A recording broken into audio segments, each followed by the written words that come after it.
it's more about the habit than it is about the amount that you're putting in there. And so building the habit is more important. Me going for a walk every day is more important than me hitting 10,000 steps a day. Yep, absolutely.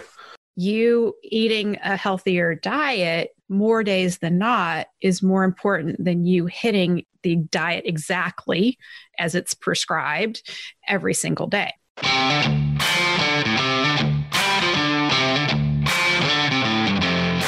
You work hard in your business. On the Profit by Design podcast, we ask the big question: what has your business done for you lately?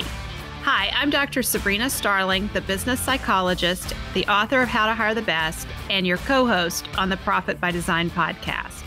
Weekly, my co-host, Mike Bruno, and I bring you tips, tools, and strategies from our own experiences and from the experiences of our guests, who are entrepreneurial thought leaders and real-life entrepreneurs, all to support you in making intentionally profitable and sustainable business decisions to live the lifestyle you desire.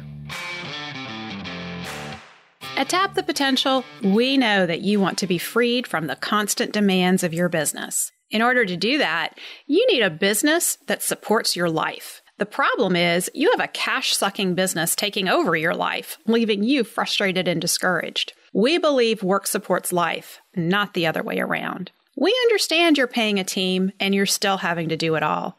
There should be accountability. It shouldn't be this hard, which is why through our proprietary coaching system, we help thousands of business owners just like you have more time for what's important to them and grow profit by 300 to 800%. Here's how we do it. First, take our assessment at tapthepotential.com/assessment. Next, meet with our success team lead to debrief your results. Then, join our Better Business, Better Life program. By the end of your first year with us, you will have more time for what matters to you and more money in your bank account than you've ever had before. So take our assessment at tapthepotential.com/assessment so you can stop working so hard for so little return. Take your life back. So Mike, here we are back on the podcast together, and we have a juicy topic today. We're going to talk about diet.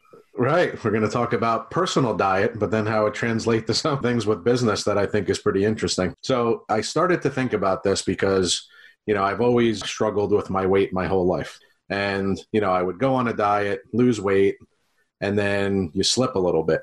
So, you cheat a little bit, or you go on vacation for a week, or the holidays come up, and it's kind of psychologically damaging, right? So I would feel bad about myself. And instead of going back to the healthy eating, I would actually keep eating poorly, right? So it's like this whole yo-yo thing, up and down and up and down. So about 6 months ago, or maybe even longer than that, about a year ago, I realized that really it's a mindset thing more than it's what diet you're on, or, what fad you're following, or whatever workout plan it is. And I started reading some books that are actually medical books relating to the psychology behind why people are overweight. And even though I was reading them, I really didn't put anything into action. But about 4 or 5 weeks ago, I decided that, I'm 47 years old. I really got to take a different approach to this, and I got to do something that's going to work for the long term. So, and somebody said something that resonated with me that said, people that maintain a very fit lifestyle are never perfect. It's not that they don't cheat, or they're faced with the holidays and they eat a lot of cookies one day or ice cream. The quality that they possess is that they can easily rebound the next day, reset back to the healthy lifestyle, and not use the slip as kind of an excuse or a way to slip back into a poor mentality, right? So as I was mentioning to you earlier today, so 4 weeks ago, I decided, you know what, I'm going to try this out differently. I'm going to commit to working out, on a weekly basis, but I'm not going to say I have to work out 5 days every single week. Maybe if it's 5 days, great. If it's 4, that's fine. If it's 3, that's okay. But next week, maybe it'll be 5.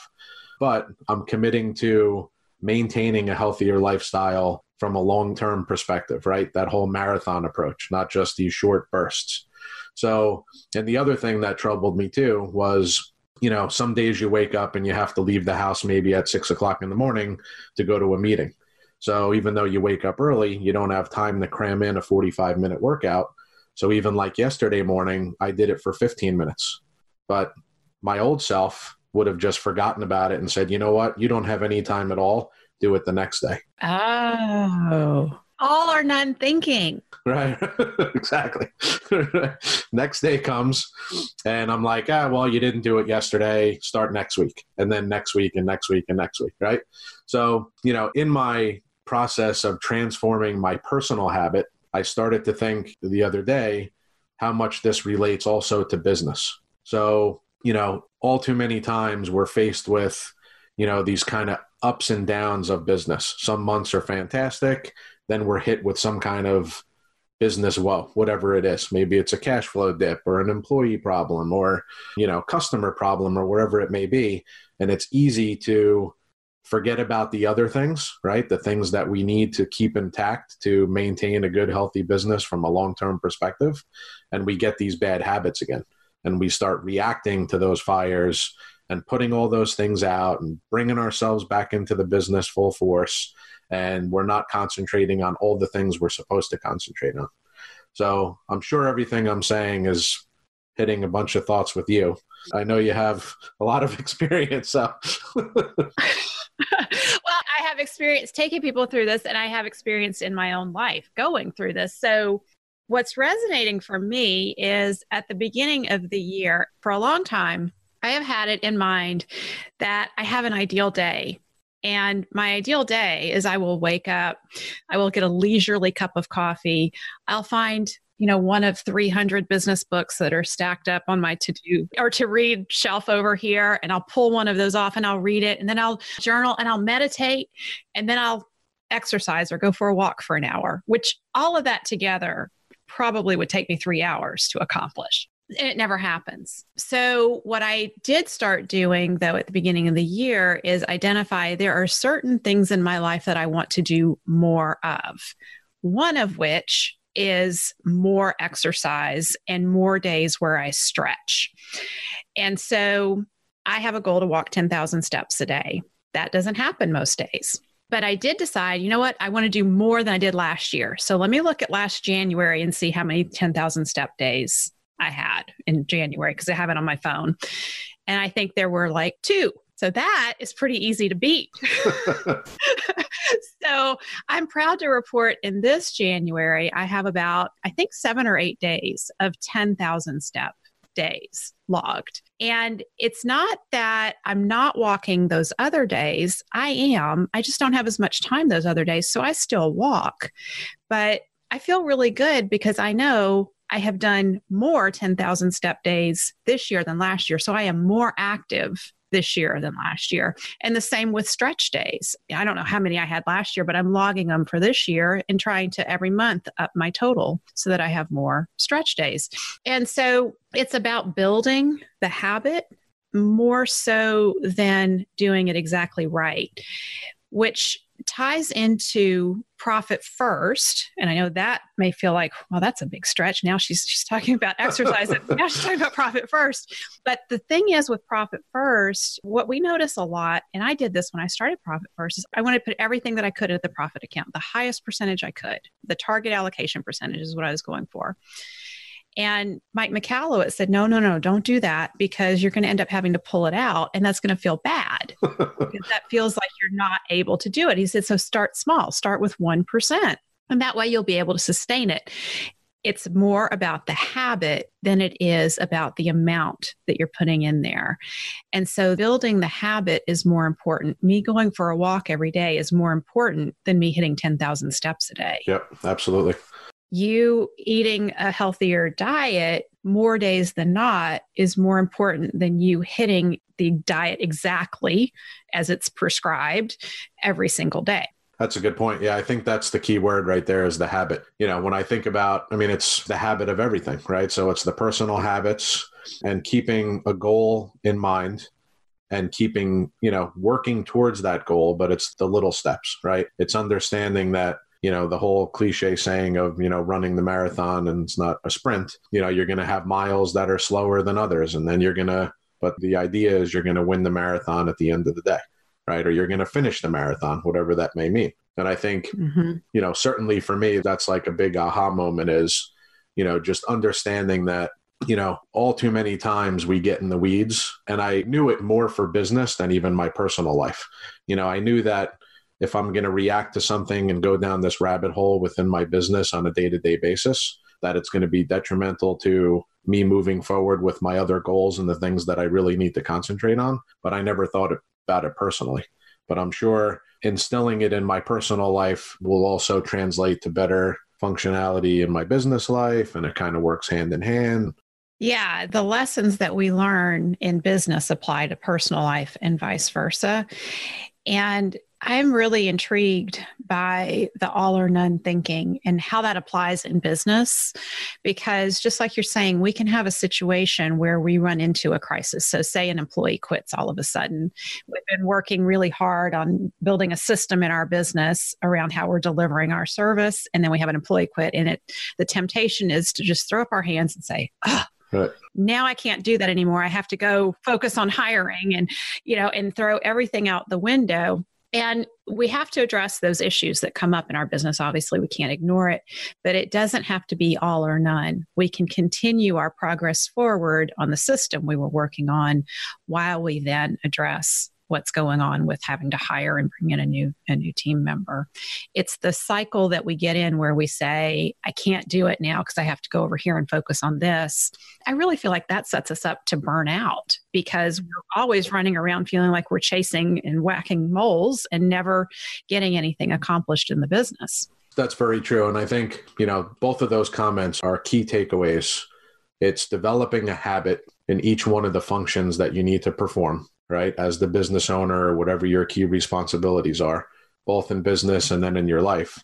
And then it's having the realization that it doesn't have to be, all or none, right? And I think if most people focus on that, it'll also help them, probably have less anxiety and less frustration, right? I mean, if I think about, the things you taught me about the learner judger path and all these other things, right? It's the trigger of, why can't I have all of my employees perfect? Why can't all of my clients be perfect? Woe is me. It must be me. I have to do everything myself, right? I mean, there's a huge dramatic shift there. And that's, I think, for myself and my own experience, I definitely was an all or none guy for sure. And I think probably a lot of entrepreneurs may have those same feelings because we feel like we're all or nothing, right? Like we're the be all end all, right? Yeah, but there's something else that goes on in the background that makes us really vulnerable to that kind of thinking. And it's the stress level that we're under. So when we're under constant stress, we're much more emotionally vulnerable. And when we're emotionally vulnerable, we're going to go down the judger path. And that's where the black and white, all or none thinking comes in, and we start judging ourselves. And if it's, it must be me, I must be the problem, or why do I keep hiring these people? They're so stupid. That's a place of emotional vulnerability, to be in that mindset. And our stress level staying so high sets us up to be in that mindset.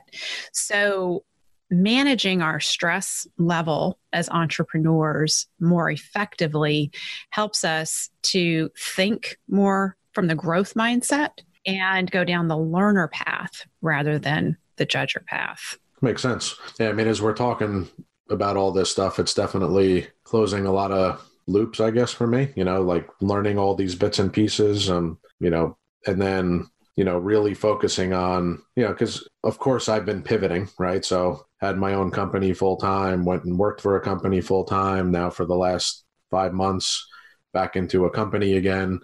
There's days where I'm faced with some of those struggles and those things that I was faced with before that I haven't been faced with in the last year and a half or so, but I'm not allowing my mind to trigger there, right? So I'm not allowing myself to go down that path of destruction where, like you said, you have a really stressful day. It's easy to wake up the next day with anxiety and fear and frustration and anger, and then just keep perpetuating it from week after week after week. And then it just becomes an unhealthy cycle Yeah. right? That then is hard to break, right? Because then you're frustrated with everybody. Like, Yeah. all my employees are horrible and my clients are horrible and I hate everything.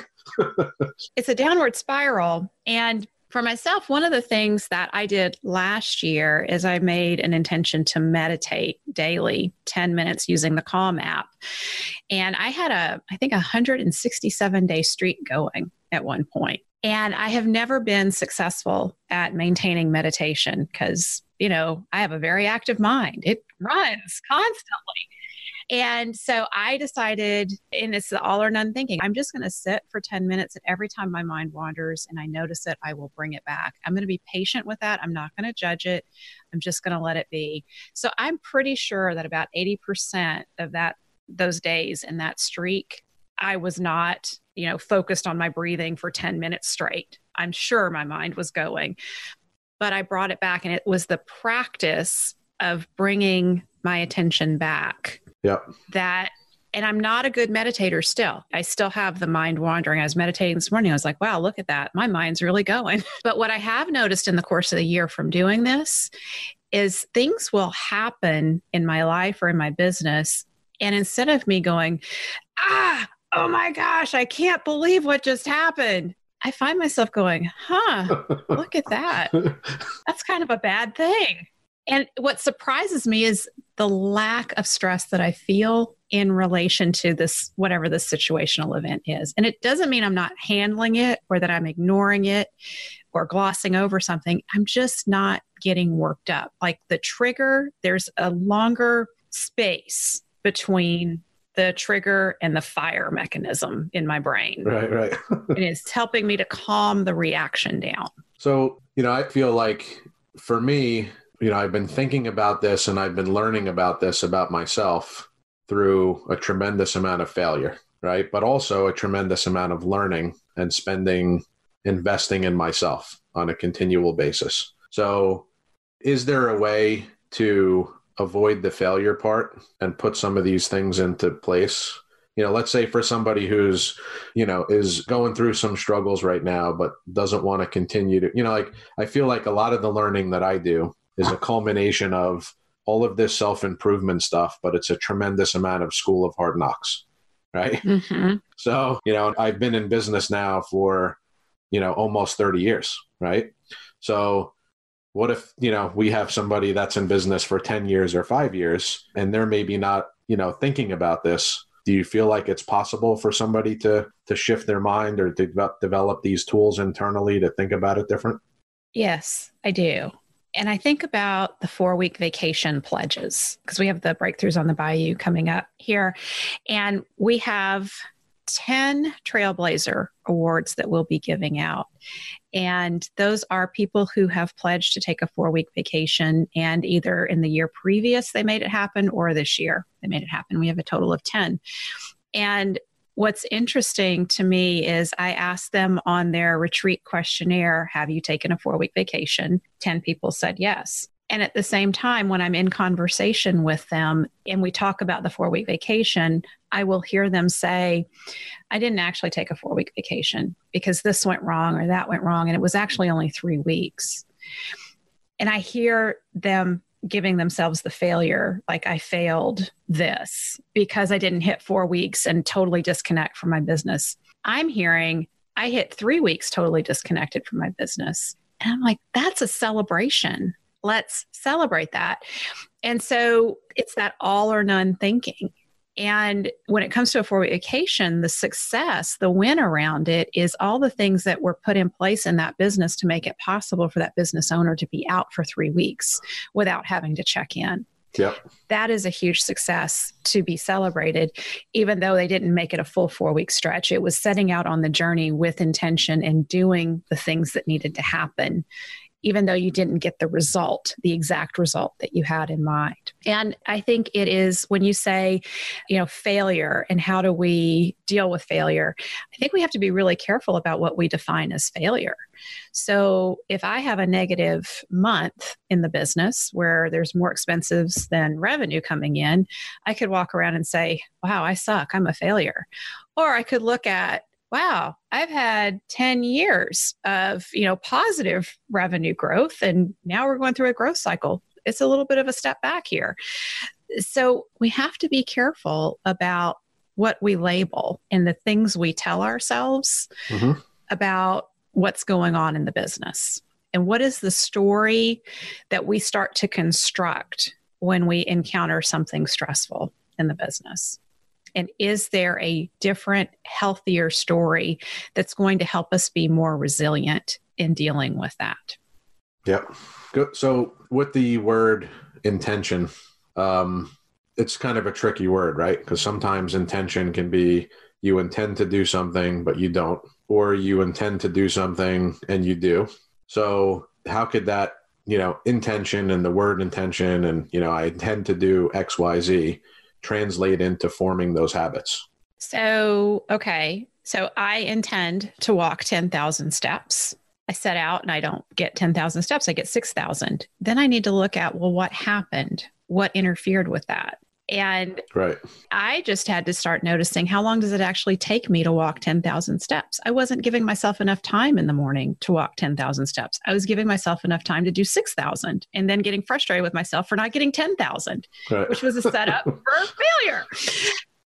So when we have an intention and we don't hit it, that's the opportunity to say, okay, what's getting in the way? Let's dig in and figure out what interfered. Did I create an environment where I could succeed? And if I didn't create that environment where I could succeed, what do I need to do next time to have a higher likelihood of success with this? And at the same time, you're creating the habit. Right. Right. So the habit is not broken because you're still walking as much as you can on a daily basis or whatever it may be. Yep. So from a long-term perspective, the habit is there and it's the building block for the future success of whatever that is. Yeah.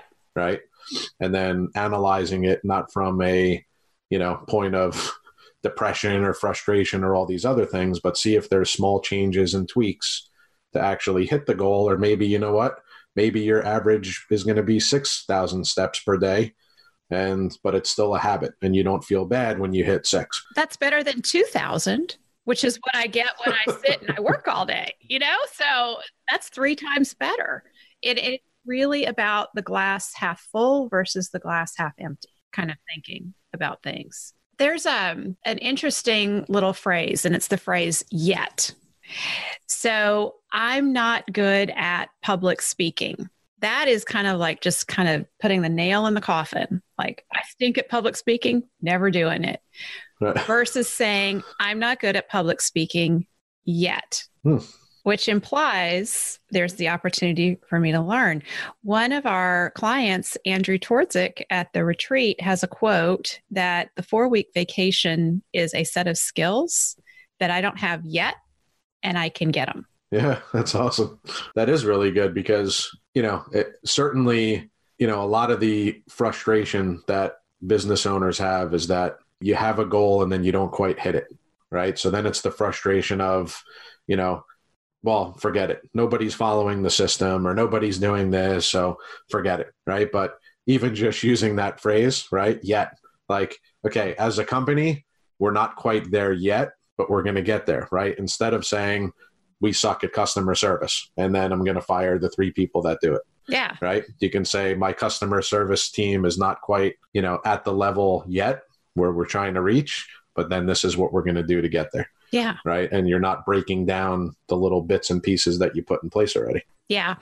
The other point that I think we need to make here is about the habits around the things that we do that sustain us personally and in the business.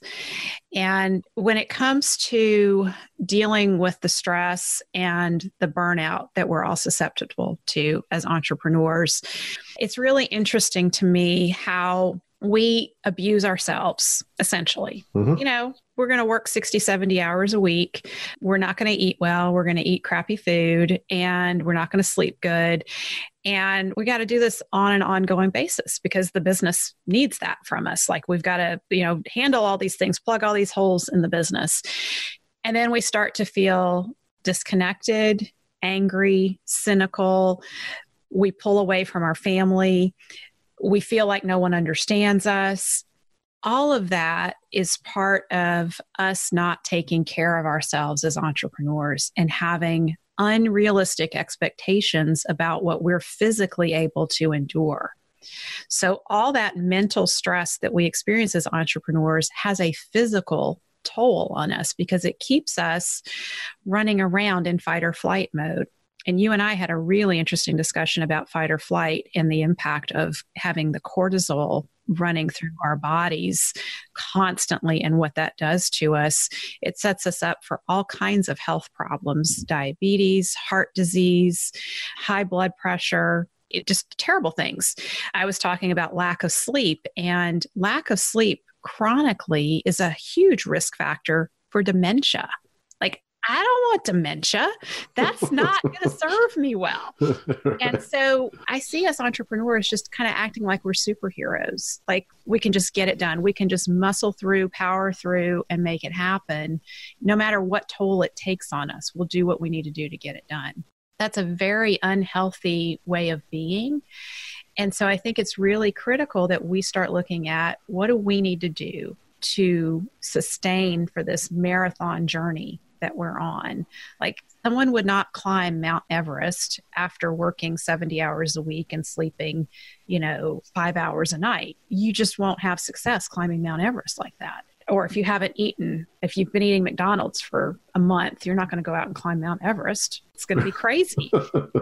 So we need to look at what do we need to sustain ourselves. And I have a term called veggies first. And it's really about looking at on a daily basis. I ask myself every morning, what are the good things that I'm going to do that will help sustain me and sustain our family?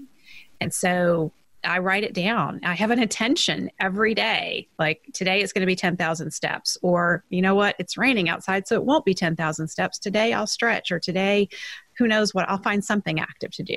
And I don't get it in every single day, but it is more days than not, which kind of circles back to where we started with the podcast. It's not about being perfect. It's about getting it in more days than not. So sleep is a veggie for entrepreneurs. We need to be getting 8 hours of sleep. And if we're not, we need to be asking ourselves, this is my intention. It's not happening.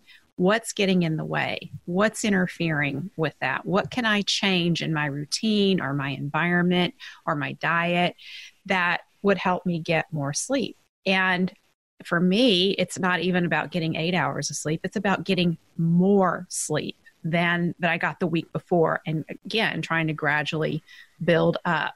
In our business, we have veggies too. We have things that we do that sustain the business and make it stronger. So I noticed a while back in our one-to-one team meetings, when I would ask about wins and successes, our strategists would start talking about our clients' wins and successes. And then we would go from that into talking about the challenges that are going on for our clients and the work that we needed to do on building the strategist skills and the systems that we needed to put in place to support the strategists and the work they were doing. That was always at the end of the agenda. Oftentimes it would fall off the agenda. There just wasn't enough time to get to it because we had clients who were in crisis and who were struggling, and we were going to be the superheroes and swoop in. Yeah. And I caught that and I said, we need to reverse this. We have to do our veggies first as a team. So now we do strategist wins and successes. It's about them as a person. What are they doing to build themselves as a strategist, to build their skills? And what are they doing in their personal life that gives them energy and renews them? So we spend time talking about that.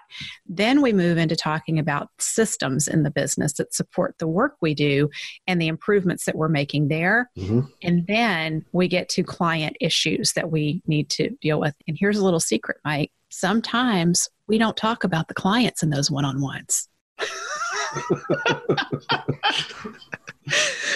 Yeah, I mean, you hit so much of it like right on the head in terms of, it's so important to, kind of take that old myth out of, in order to be an entrepreneur, I have to kill myself, right? And I have to work 80, 90 hours a week, and I have to run around like a nutcase and just be crazy. And so many of us, kind of wore it as a badge of honor.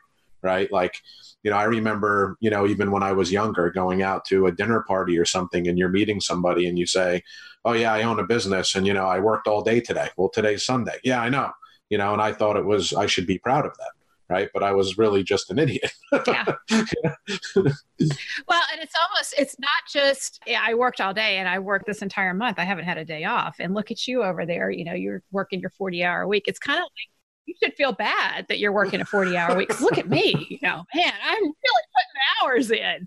And that is jacked up thinking. Yeah, totally. Yeah. And it's really creates, habitual, unhealthy behavior for long term. Like you were talking about, burnout, right? I mean, there's no way. It's just years and years of just the same thinking. Yeah. There's no way to sustain that long term and come out healthy on the other end. No, it's just not possible. And the other thing that goes on, though, as a business owner is all the little crises that come up, and we don't work on our veggies in the business. We will take care of, put out all the fires. Mm-hmm. And say, I was too busy this week. I didn't get around to improving that system. Or, those profit first accounts that have been on my to-do list mentally for the last year, I still haven't gotten those profit first accounts opened at my bank, because it's going to take me about 2 hours to go down there and talk to my banker. And, this week there was just too much going on. I couldn't get there. Right. So meanwhile, a whole year has gone by. You haven't saved any profit. There's no profit in the business. It's a whole year of losing profit. And so we have to be really mindful of sticking to those veggies and making sure we get those in first in our business. So identifying each week, what are the things that I'm going to do this week that will sustain me? So like the pumpkin planner is a great tool for helping to kind of keep that focus in front of us, because every week I'm opening my pumpkin planner and I'm looking at, okay, I've got to do something this week to take care of top clients, address profitability, all these different categories. And I don't try to do 20 things on the business. I pick one thing and I try to move that forward. And I've decided if I'm improving one system a week for a year, at the end of the year, that's 52 improvements to our systems that have been made that did not exist previously. Yep. So it's not all or none thinking. It's not that I have to get an entire system in place in 1 week, but I'm going to make steady progress on that week. And that's creating the habit within the business, right? It's creating the habit of working on those things. And, maybe you move half a thing that week, or maybe it's 2 things that week, but dropping it all together is really where the problems start to come from. Yeah. As we're talking about this, one of the things that I want to share is we have created an assessment that will allow you to assess your risk for entrepreneurial burnout. Like, how many symptoms do you have of entrepreneurial burnout? And then it allows you to go into assessing your business and the gaps of the systems that you have in your business that are not fully solid for you. You'll be able to see the connection between, this is how I feel as the entrepreneur because I have these gaps in my business. And so it creates a great place to just launch from and look at, okay, I feel pretty crappy. I'm at risk for burnout. I got some things I can work on in my business. And we will debrief that assessment with you. And out of that debriefing, you'll have the opportunity to see, these are the places where it would make the most sense for me to start working first so that I get these things shored up in my business. As those things get better in the business, I will not have as much stress in my life putting me at risk for burnout. Very true. Yeah. And so we've talked about a lot of really good things. And I think for me, I'd like to hear what your takeaway is, if you have one. I'm sure you do.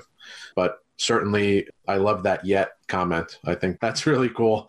So I'm certainly going to try to, inject that into my thought process and my thinking. And then really just, a lot of the things that you said kind of shored up where my thinking has been the last couple weeks, last month or so, is that, really focusing on whatever that habit needs to be, right? So whether it's a habit in your business or a habit in your personal life, and understanding that, the goals can shift around a little bit, but not to become frustrated or anxious or very upset or depressed or any of those bad words about maybe not hitting that goal that day or, exactly for that week, because it's a journey, right? So creating the habit and not canceling out the habit or saying, you know what, I'm going to take this habit, throw it in the trunk, lock it up, and I'm not going to look at it for another 6 months. So really identifying those habits that are extremely important to my personal well-being and the well-being of the business, and then just sticking to it, right? Sticking to a plan, deal with the bumps and the bruises along the way, but just really stick to it. Yeah, that's a good takeaway. So my takeaway from this is the all or none thinking and how that undermines our good habits. I was not making a connection between that until you started talking and identified, if I fall off the wagon, then I feel like I'm done with the diet. And, right. I see that connection now and how important that is to shift from that all or none thinking to just trying to do more and develop the habit and focus on, am I getting a habit in place rather than everything has to be just right. It doesn't have to be just right. It really is about the habit. And as we wrap up, one of the things that I would really like to request from our listeners is we are piloting the entrepreneurial burnout assessment. And I would love for people to go in and take it. And I want to see where people are with respect to certain issues, especially with respect to sleep and how many hours a week you all are working in the business. And when I say how many hours a week are you working, I mean, not just at your desk, not just in the office, but count the time that you're at the grocery store and the phone rings and you take a call from a client or customer. That's work time too. Or when you're laying awake in bed at night and you're thinking about the business, that's also work time too. I want to get a handle on that. We're going to use this research as part of the 4-week vacation book that's publishing at the end of this year. So our profit designers, I think, have been following us for a long time, Mike, and are really tuned in to the importance of working on the business and developing a business that's sustainable. So our profit designers' take on that entrepreneurial burnout in that assessment could be really valuable for me to have as I write the book. Absolutely. So you can take that at tapthepotential.com/assessment. All right, Mike. Well, thank you for this conversation today. It was good to reconnect. Yeah, that was good. If you're like most business owners, you have a cash-sucking business that's taking over your life. After the first year in our Better Business, Better Life program at Tap the Potential, you'll have more time for what matters to you and more money in your bank account than you've ever had. Get started. Take our assessment at tapthepotential.com/assessment. Thank you for spending time with us today. Join our conversation in the Profit by Design podcast Facebook group. Share your thoughts on today's episode, ask us questions, and let us know what you want to hear about next. Visit our website at profitbydesignpodcast.com to access resources from our sponsors and tools we've created for you. Subscribe to the show on whatever platform you're listening to right now. There's a subscribe button right there. Go ahead and hit it so that you always get a notification when we release a new episode. And finally, share our podcast with a friend if you know a friend who would enjoy it. Thanks again for listening. This is real life business. Keep your chin up, keep moving forward. You got this.